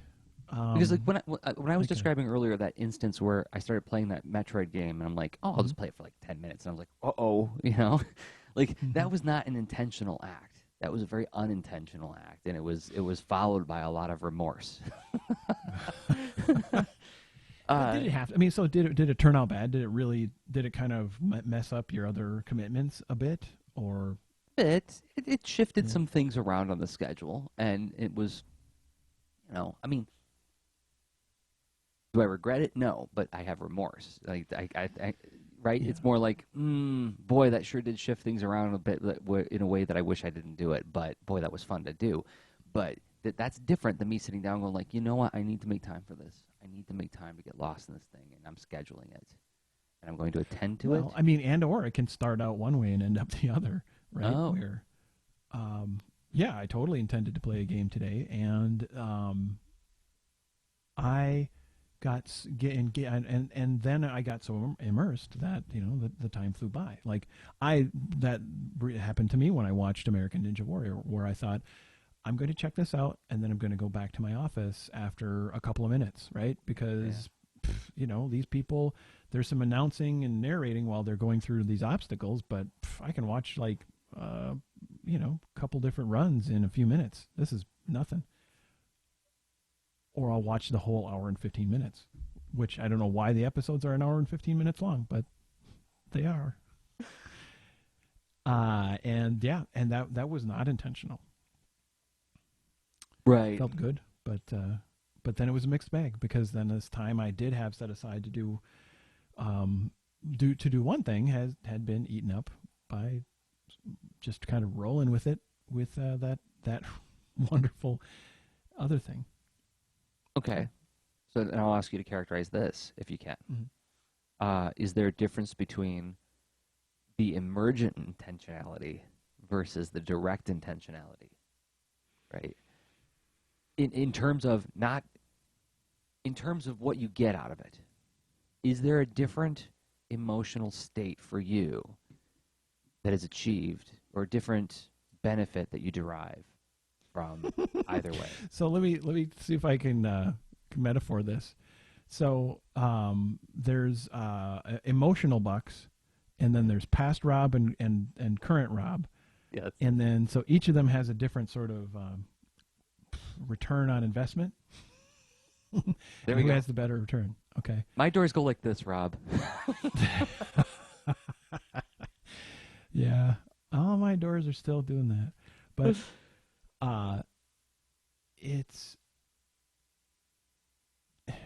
it's funny because it's totally contextual, and like which one do I want to put more weight into? And it's really, to me, this thing of like how I think of like any system I'm using. It's essentially making small promises to myself and orchestrated to, get towards some intended result or collection of results or different circumstance, whatever. And the the disconnects, they happen, and like a lot of it's just, well, I tried to put too much into this day, but I'm happy with what I did. Or well, I was going to go to the gym, but then daycare called, and then I need to go pick up my kid. And, things happen. Environmental changes versus my choice changes can be different. And I think it depends on how uptight I am. So some days I think I roll with it where essentially past Rob it isn't the boss of me. And current Rob is like, hey, chill out. And this is a worthwhile pursuit, and this is it's kind of I'm flipping into discovery mode and to see how this goes, instead of saying that no, that puts this thing I promised at risk. And Right. I try to make that choice. So and again, some days it feels good making the indulgent choice, and other days it feels really awesome not doing the indulgent choice. yeah. And in terms of skill building, one of the things that I've been playing with is the making a commitment out of it, like you were talking about, and also like when I mentioned like how I'm consuming Voltron as this weekly check-in. So that means I'm honor bound to watch one, because I don't want to show up to that call and not be prepared, right? And there's been a couple times in the 7 weeks that I've been doing this where I'm like, oh crap, it's Wednesday, I gotta watch a Voltron. I gotta watch where am I gonna put it? I'm going through my ETV. Where is that gonna fall today? Oh, why did I agree to do this thing? I got so much, oh my god. And then I sit down and do it. Right? Yeah. And like I'm cursing past Jersey because past Jersey made me commit to this thing. But then A, it's a wonderful show and I'm glad I watched it. But B, it becomes the checking in becomes sort of like a resetting of saying like, sort of making me say like, yeah, maybe I am quote unquote putting other things that I promised at risk, but this is a necessary part of checking in that I need to do for my own self-care, right? I feel weird talking about watching Voltron as self-care, but it's the leisure aspect is a self-care, right? Because I'm not watching this to make a product, right? Like that's the other thing. It's like so many things I consume. It's like because it's going into research to make a thing. I'm researching, different kinds of architecture for future Boulder and Fleet stories, or I'm looking up different kinds of taverns for Boulder and Fleet stories, or for Captain Seriously books, I'm looking up like different kinds of like books about junkyards because I'm drawing a scene with a junkyard.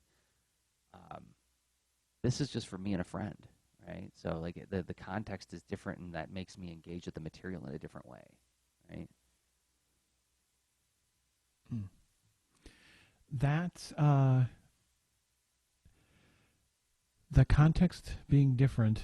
Is it really different all like through and through? because, or is it sort of like this? Is it sort of just like a bucket or a label or an envelope where it's like,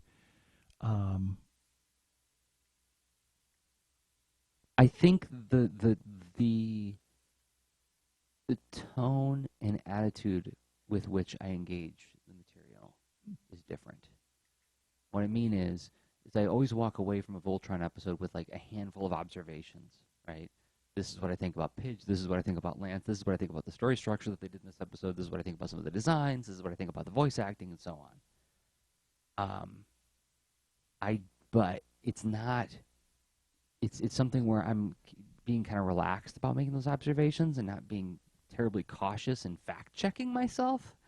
Whereas when I'm consuming things for research or in the spirit of, well, I'm going to have to talk about this or recombobulate this for some kind of public consumption, there's a little bit more of an urgency to it, and there's also a sense of, I got to make sure that I fully understand this enough that I can speak it again in a succinct way, right? mm-hmm. So there's like there's other targets outside yourself. Like there's potentially there's a service aspect of it. I can see that. Oh gosh, I think there's other differences too. When I'm playing Metroid, self-care and outcome isn't even crossing my mind. I'm not like I could not tell you why I love playing that game so much because I don't get anything out of it other than escape. There's nothing in it for me except. But it is lost. it is feeding you. So if you think of it like, what if you're your collective experience goes into your art in some way, right? And it's not trying to say like, and now you're nope, this is your box. Get back in there. Stop trying to, act like it doesn't exist. Look at the walls. Look at the walls, Jersey. No, but it reminds me a little bit of the sort of different creative modes, where just sort of like it's not exactly this, but it's kind of like the divergent. It's like a really mellow version of like divergent creativity, right? Where you are, you're just strolling and absorbing and playing or doing whatever, and through that, it might. Because you are practiced and trained and you will end up re-engaging in creative activities, it may be feeding things without like that direct agenda because because now to be divergently creative, you need to open up, you need to get in a different context, and maybe that's one of the really helpful overlaps with leisure that could make it easier to make time for. I don't know.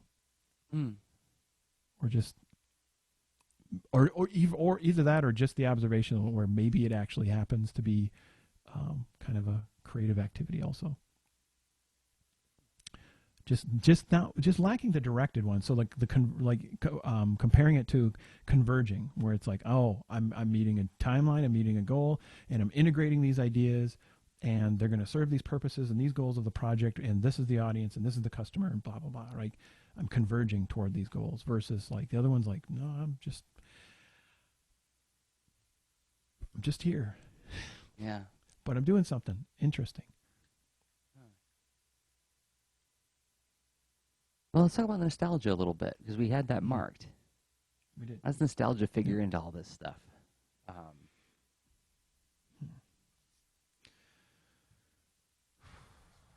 I would say it's likely related to things that, we want to feel good like we felt at other times of feeling good. And it's kind of like there's the nostalgia is like our own way of branding feeling good. Nice succinct way of putting it. Yeah, like that moment when something strikes you just the right way, right? And it's a lot of times it's like we encounter it at a certain age, right? There's a certain age where like you get imprinted, as it were. And of course there's different times when that can happen, different kinds of things going on in your life that can cause that imprinting. But yeah, like like a big part of the nostalgia of the Metroid thing for me is a very distinct memory of sleeping over at my friend's house and staying up all night with the Nintendo Power Map opened up, and going through 'em. Wow. The Friday night at like 6, we're gonna hit every room in Metroid tonight. Like this promise to each other, like we're gonna cover every inch of this map. And being able to do that without any kind of consequence, right? What's the consequence? We're a little bit sleepy the next day, right? But when you're like in 6th grade, 7th grade, it's like, who cares, So there's a little bit of like reclaiming that sense of, it's not just the worlds that I like to get lost in. It's reclaiming that sense of like open agenda, right? Oh yeah, I guess you're recovering more than just that moment, but there could be a whole variety of factors surrounding that moment.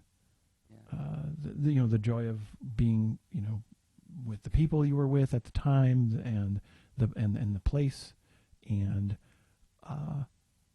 all sorts of other good things you just weave together with that certain nostalgia catalyst. Yeah, and it was a calculated move when, and I know I told the story 100 times, like in 2002 when I was getting ready to start a webcomic while working a full-time job, while freelancing. I knew it was going to be intense, so I took 2 months off from just doing any other work. I just worked my day job. Every night I came home, and I played the first Metroid Prime game all the way through for like 2 months every night. And it was to recapture that sense of open agenda. Right? Like I'm not accountable for anything else right now. I get to just be a kid and get lost in this stuff for a while before I embark on what's going to be a super intense journey. That was like some super intense leisure. That's funny. It's leisure boot camp. It really was. It was like just like binging on leisure, knowing that I wasn't going to have it again for a long time. I don't know if that was useful, In retrospect, I always think fondly on that time, but I don't know if it assisted me in the following 3 years where I was working like a dog. But it wasn't like this little rosebud moment, that you could reflect back on and feel like. Yeah, I think about it like that, and I know I talk about it like that. I think very fondly on that year, 2002. Oh, such a good year. That was a terrific year. Yeah. That's really cool. I remember when the Sega Dreamcast came out on 9/9 of 1999. Oh, yeah. I didn't know it was that late. Yeah, it was 9/9/99. Clever. And it so I did pick it up on the day of its release, and I did take the day off of work. But then I actually, I'd accumulated like maybe 3 or 4 games by the time the holidays rolled around, and I had sort of like banked up some vacation from my day job, and I sort of I did a video game hiatus, right? So it was one of those rare times where I didn't have a side gig project. I only had my day job, and then, yeah. So I spent like essentially a nice 10 days playing like Sonic Adventure. Sonic Adventure and it's escaping what some of the other games were, but like I had solved Sonic Adventure. It's embarrassing that I'm forgetting the other. There's a big one, Soul Calibur. That's right. Those two, yeah. That system was such a cool system. I know everybody says it was way ahead of its time. I remember very distinctly, like when I saw it, like at a friend's house, I was like, it felt like almost like video phone television future stuff. It's like, this is Jetson stuff, man. you can take the controller off of the thing, and it's a Game Boy. You plug the controller back into the thing, and whatever leveling up you did with your character on your Game Boy version feeds into the actual like main game on the console. Like, that was Yeah, crazy. totally. The visual memory units or VMUs, and yeah, it was really neat. The controller was sort of uncomfortable, but still cool. It was good enough. But it was a little bit like a strain. It was almost like you're trying to combine a joystick and a manhole cover in a frisbee, maybe. I don't know. But So does the Wii U have that too, though? I mean, the Wii U is like a big tablet, right? that's true. What's funny is I find the tablet relaxing now. When I grip a smaller controller, like an Xbox One controller, or I've had Xbox One, PlayStation 3. I haven't got the PlayStation 4 yet. Someday maybe. It's actually relaxing because it's like, oh, your hands are a little more in a more ergonomic position, right? Versus like being pulled in, and your fingers are less crunched and clawed, right? They're more gripping a larger object. And Okay. what's funny is I thought it was not going to be very fun, and I made sure to get one of the regular controllers when I bought the system. Or no, it was I bought it. I was wondering for a second. I thought it might have been a gift, but it was. And turns out it's actually very comfortable. Yep. And for every type of game, things like Mario Kart and Splatoon and Hyrule Warriors. Thank you, to Zach Gialango for recommending that. It's a delightful game. Anyway, yeah. Okay, but you're reminding me of something else that I wonder if this can lead into our final thought tease thing. There's another thing that I did when I was in my 20s is, and I was in this wonderful privileged position. This is before 2002. This would have been like 97. And I was in this position where I worked a job that paid enough where I literally only had to work 2 days a week, and I could pay almost all my bills, right? Like, or rather, no, I was covering all my bills on 2 days a week. So I had 5 days a week to work on comics, and I was producing a lot of comics at that time for, what I was used to. And then I actually had time for like hanging out with people. And I remember one like it was like a 2-day stretch where all I did is I laid on the couch and I ate and I watched the entire Robotech Macross saga straight through, the whole thing. Ooh. It's like all I did. The only time I got up was to go to the bathroom. The rest of the time I was just like eating and laying on the couch watching all of Macross. And I also look back at that time as like that was really, really good. It felt. There's a part of me that recoils against this idea because it feels like I'm glamorizing sloth, but there was something so incredibly recharging about that experience. And it was the same thing with that 2 months where I just played Metroid and just like didn't have an agenda. And I wasn't searching for things to collect in my mind. I wasn't researching. I wasn't trying to do any kind of creative problem solving, right? I was literally fully disengaged and experiencing something. And there's a third time in my life where I did something similar, where Ann and I, when we were first dating, we went camping a lot. And we used to go up north to a place called Tequamanon Falls, and we would just get like a rustic campsite. And like back in the 90s, it was dirt cheap. I think it was like $6 a day or something like that. It was just like so ridiculously cheap, right? So we just took a Onion tent. belt cheap. Yeah, we took a tent, like a car full of supplies up there, and we would stay like maybe we scheduled 4 days. We'd be there for 4 days, and then we'd be like, this is so great. Let's call in sick and let's not go to work. Let's tell them like a car broke down or something. We'll just stay up here, And we wound up one time staying for well over a week. And all we did in that week was go on hikes and eat really awesome food, make hobo stew in the fire pit, and we read the Lord of the Rings trilogy. We was laid by the fire and just read, and one of us read aloud to the other.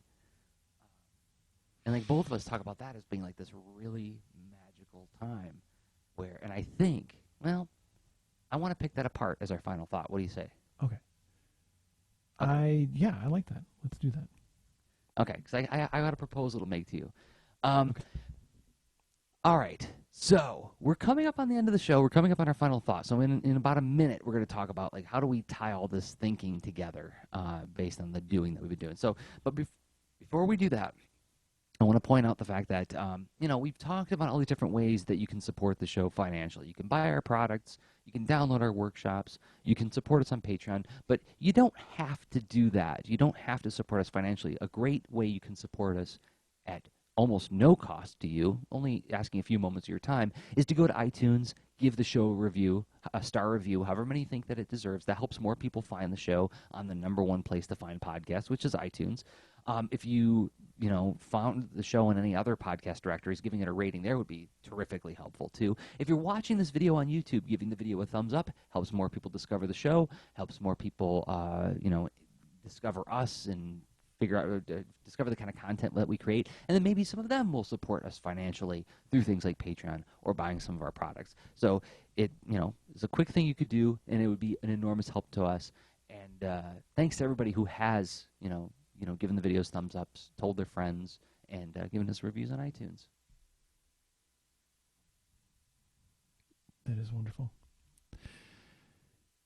Okay, final thought. You wanted, the final thought. It sounds like so you had this amazing memory, or have this amazing memory of an incredibly relaxed adventure, and what were you thinking about it? So my hypothesis that I want to pitch to you and see what you think is that the key ingredient in all of those scenarios was that even though like in the case of the 2002 2 months of Metroid, I had a project that I was going to dive into, but that project was done. It was written.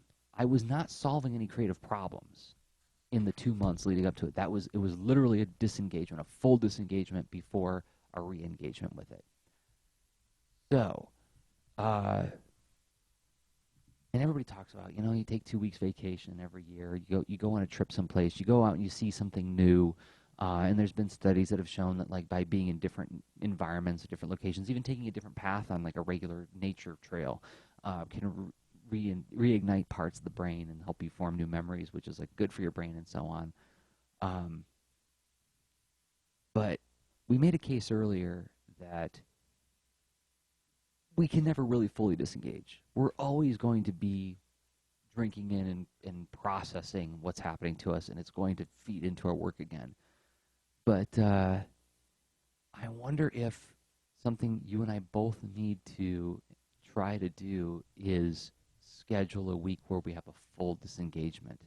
You and I have talked about possibly like doing a retreat together sometimes where we'd lock ourselves up in a cabin and like write a bunch of stuff, right? Maybe the secret is to lock ourselves up and not do anything and do it in between projects so that we're not thinking about any other future projects. Oh my God. That sounds so awesome. It's funny because here's the tension that I'll introduce. I think you make a strong point on the variety of experiences and through putting yourself in different circumstances and whatnot. And part of the challenge is that I think a lot of my needs for leisure are met through creative projects, and not in like a self-delusional way. It's they're incredible, fun adventures and delightful, and sometimes challenging and emotional and difficult. But like more often than not, there's sort of a lot of satisfaction that I get that. Like, for instance, getting This Panda Needs You released and then updated, right? Like it, that was years of occasional whittling effort that that led to that project getting out, and and I could name others too. And that those things can come from making the trade-offs of like, well, which kind of delight do I want to have, and do I want the delight of the creative challenge and living up to the promises and meeting getting little steps toward the whatever bit larger outcome. That's a lifestyle that I've very much enjoyed, and I do recognize, like, you know what? I agree. Like, I need to get better at the other thing because I think they can sustain one another in that just wider, more informed perspective and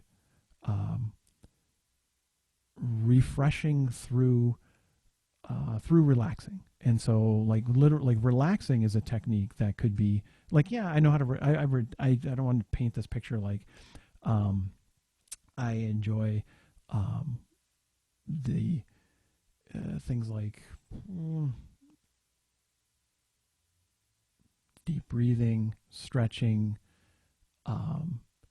just taking time to just sit before I do a project, let my mind wander, take deep breaths.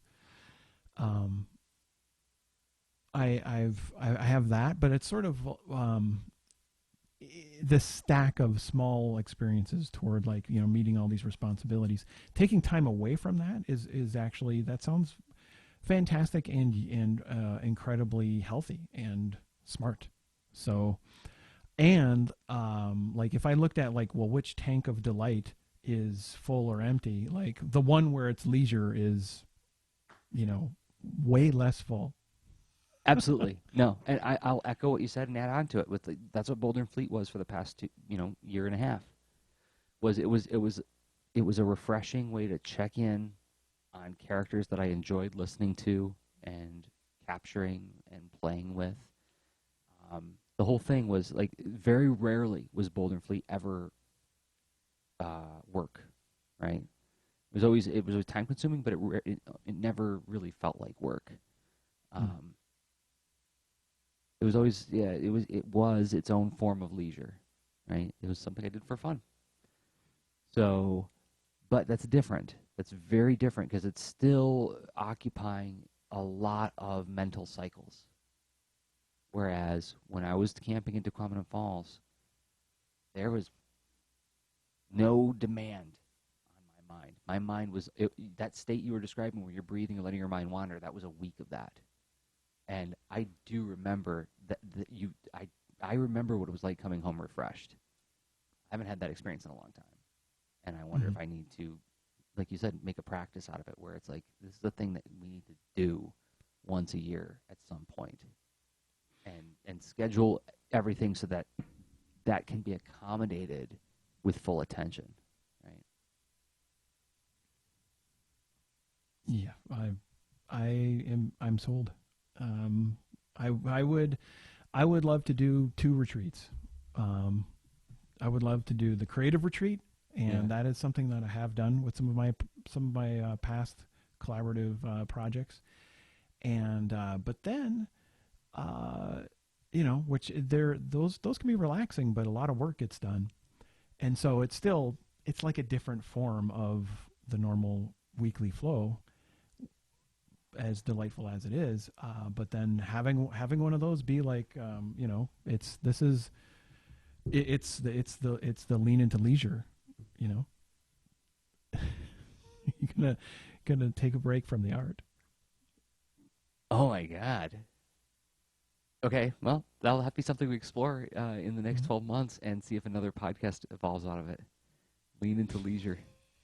Or if that's something, if that could even be the name of a retreat that we do. Very interesting. Okay, cool. Good ideating with you. this episode. All right. All right. Well, then we'll wrap it up. I have one more kind of like totally unrelated announcement, but it's just like for the people who are watching live. If you like watching live things, in a little while, there's going to be a live coverage of a rocket launch, and it's at spaceflightnow.com. So it's like, awesome. What is it, like 15 minutes or so? So you can wrap up this show and then go check out a rocket going to outer space with some satellites on it. How cool is that? Thanks, man. That's what I'm going to do now. Spaceflightnow.com. Okay, so guess what, everybody? This show, thank you for hanging out in the chat, Ashley Knapp, and Shadowwing Tronics, and Joseph Coco. And thanks to everybody who watches the show live and watches it on YouTube and downloads it and listens to it on your podcatcher. The show will be archived at leanintoart.com, and there's a whole bunch of information coming up in the closing music about that. Thanks, Rob, for putting together this episode. I think we needed to talk about this, and I didn't realize how badly we needed to talk about it until we did. I know. I think it does feed into our making things as well, and I hope we revisit this thread as we practice our leisure. All right. So we'll be back in 2 weeks. Until then, I have been Jersey Drozd of leanintoart.com and Jersey on Twitter. And I've been Rob Stenzinger of Lean Into Art and Rob Stenzinger on Twitter. Okay, bye. Show notes for this episode can be found at leanintoart.com. You can also follow us on Twitter at the user leanintoart, and you can reach us via email at leanintoart@gmail.com. And remember, leaners aren't wieners. Thanks for listening.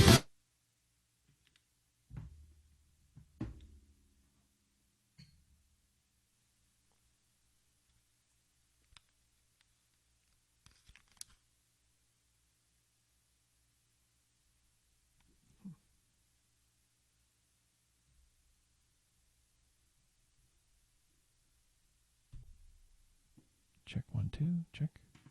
I wonder if Jersey's end of the stream has cut off. But this was a lot of fun. Thank you again, everyone, for hanging out. And I imagine we'll get this officially stopped momentarily. Good night, everybody.